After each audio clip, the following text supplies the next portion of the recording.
Rotary club of Malegaon mid town आयोजित carnival rotary उत्सव 2024 विविध नाविन्यपूर्ण उद्योजकांसाठी सुवर्ण संधी. तारीख आहे 23, 24, 25 फेब्रुवारी पर्यंत. सर वाट कसली बघतात? स्टॉल बुकिंग साठी आजच कॉन्टॅक्ट करा. सांगली येथील माहिती अधिकार कार्यकर्ते संतोष कदम यांचा धारदार चाकूने वार करून खून करण्यात आल्याची धक्कादायक घटना गेल्या गुरुवारी उघडकीस आली. याच खुनाच्या निषेधार्थ संतोष विष्णू कदम यांचे मारेकऱ्यांना कठोर शिक्षा व्हावी व त्यांच्या परिवारातील सदस्यांना नोकरीसह आर्थिक सहाय्य मिळावे याकरिता सटाणा तालुका व मालेगाव येथील कार्यकर्ते यांनी मालेगाव अप्पर जिल्हाधिकारी यांना निवेदन दिले. यावेळी माहिती अधिकार कार्यकर्ते विठोबा ध्यानत्यान, जितेंद्र सूर्यवंशी, प्रशांत सोनवणे कन्नौर, प्रदीप मोरे, प्रदीप पहाडे, प्रशांत देसले आदी कार्यकर्ते उपस्थित होते. आमचे माहिती अधिकार क्षेत्रात निर्भीडपणे कार्य करणारे स्वर्गीय संतोष कदम यांना मागच्या वर्षी त्यांच्यावर भ्रष्टाचारी गुंड म्हणण्यापेक्षा आतंकवादी म्हणलेलं योग्य ठरेल, यांनी प्राणघातक हल्ला केला होता. त्या काळीही ते कसे बसे त्याच्यातून वाचले. ICU मध्ये 15 ते 20 दिवस भरती होते.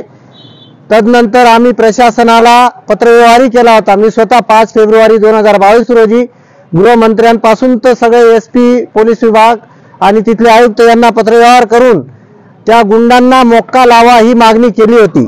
परंतु प्रशासनाने या मागणीकडे, माझ्यासारख्या असंख्य कार्यकर्त्यांनी ती मागणी केलेली होती महाराष्ट्रातील, त्या मागणीकडे अक्षम्य दुर्लक्ष केल्याने शेवटी त्यांना नाक सोडून द्यावं लागलं त्या गुंडांना व त्यांनी त्या निष्पाप संतोष कदम यांना जीवे मारलेला आहे. मित्रांनो, काही त्याचा दोष नसताना फक्त भ्रष्टाचार उघडकीस आणणं एवढा त्यांचा दोष होता आणि ते अतिशय इमाने इतबारे देशाची सेवा करत आहेत. आमच्यासारखे त्यांच्यासारखे कार्यकर्ते व त्याच कार्यकर्त्यांवर अशी वेळ अनेकदा येत आहे, हमला होणे, धमक्या देणे.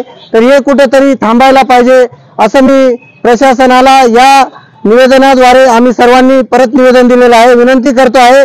आणि आमच्यासारख्या निर्भीडपणे कार्य करणाऱ्या माहिती अधिकार कार्यकर्त्यांना संरक्षणाची तरतूद असताना संरक्षण दिलं जात नाही. मी 3 वर्षापासून संरक्षण मागत आहे, परंतु केवळ तेवढ्यापुरतं संरक्षण दिलं जातं आणि मग आम्ही जीव मुठीत घेऊन हे आम्ही देशासाठीच लढतो आहोत. जरी आम्ही बॉर्डरवर नसलो, पण जे खरे आतंकवादी जे आहेत ते भ्रष्टाचारी आहेत, त्यांचं आम्ही पितळ उघडं करत असताना आमच्या जीवितास नेहमी धोका असतो. आमच्या परिवाराचं काय, आमचं जर झालं, आता श्री संतोष कदम यांच्या परिवाराला योग्य ती मदत द्यावी आणि त्यांच्या परिवारातील कुटुंबातील सदस्यांना नोकरी सामावून घ्यावे. त्याचबरोबर आमच्या महाराष्ट्रातील सर्व कार्य करणाऱ्या, भ्रष्टाचार विरोधी कार्य करणाऱ्या माहिती अधिकार कार्यकर्त्यांना संरक्षण द्यावं मागितल्यावर तात्काळ, एवढी विनंती मी शासनास करीत आहे.